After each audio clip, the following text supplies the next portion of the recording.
fitting with her statements that The Handmaid's Tale is a work of speculative fiction, not science fiction. Atwood's novel offers a satirical view of various social, political, and religious trends of the United States in the 1980s.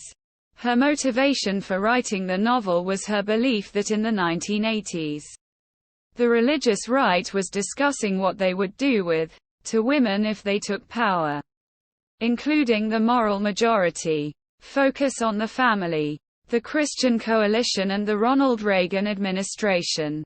Atwood questions what would happen if these trends, and especially, casually held attitudes about women, were taken to their logical end. Atwood argues that all of the scenarios offered in The Handmaid's Tale have actually occurred in real life. In an interview she gave regarding her later novel Oryx and Crake, Atwood maintains that, as with The Handmaid's Tale, I didn't put in anything that we haven't already done. We not already doing. We seriously trying to do. Coupled with trends that are already in progress. So all of those things are real. And therefore the amount of pure invention is close to nil. Atwood was known to carry around newspaper clippings to her various interviews to support her fiction's basis in reality. Atwood has explained that The Handmaid's Tale is a response to those who say the oppressive, totalitarian, and religious governments that have taken hold in other countries throughout the years can happen here. But in this work, she has tried to show how such a takeover might play out. Atwood was also inspired by the Islamic Revolution in Iran in 1978–79 that saw a theocracy established that drastically reduced the rights of women and imposed a strict dress code on Iranian women, very much like that of Gilead. In The Handmaid's Tale, a reference is made to the Islamic Republic of Iran in the form of the history book Iran and Gilead, two late 20th century monotheocracies mentioned in the endnotes describing the historians' convention in 2195.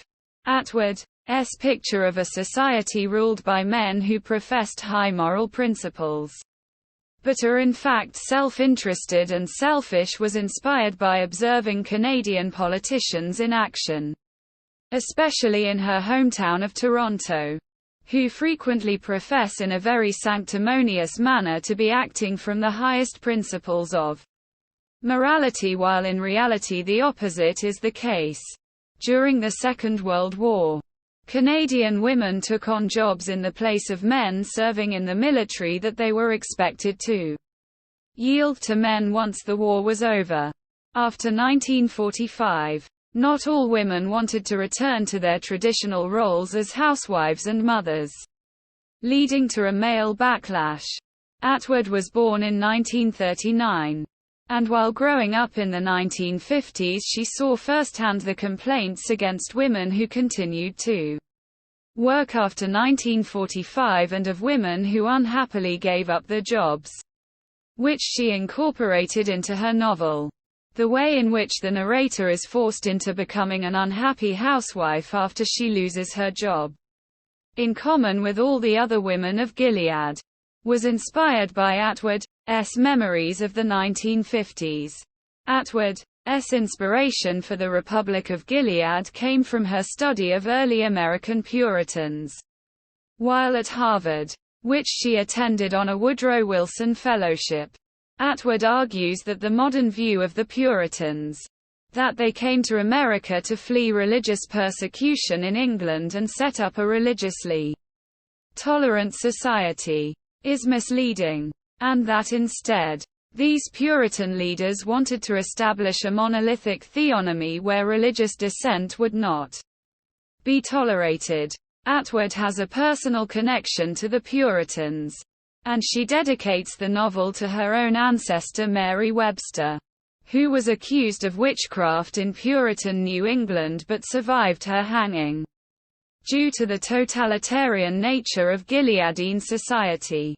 Atwood in creating the setting, drew from the utopian idealism present in 20th-century regimes, such as Cambodia and Romania, as well as earlier New England Puritanism. Atwood has argued that a coup, such as the one depicted in The Handmaid's Tale, would misuse religion in order to achieve its own ends. Atwood, in regards to those leading Gilead, further stated, "I don't consider these people to be Christians because they do not have at the core of their behavior and ideologies what I, in my feeble Canadian way, would consider to be the core of Christianity. And that would be not only love your neighbors but love your enemies. That would also be, I was sick and you visited me not, and such and such. And that would include also concern for the environment. Because you can love your neighbor or even your enemy. Unless you love your neighbor's oxygen, food, and water. You can love your neighbor or your enemy if you presuming policies that are going to cause those people to die. Of course faith can be a force for good and often has been. So faith is a force for good, particularly when people are feeling beleaguered and in need of hope. So you can have bad iterations and you can also have the iteration in which people have got too much power and then start abusing it. But that is human behavior. So you can lay it down to religion.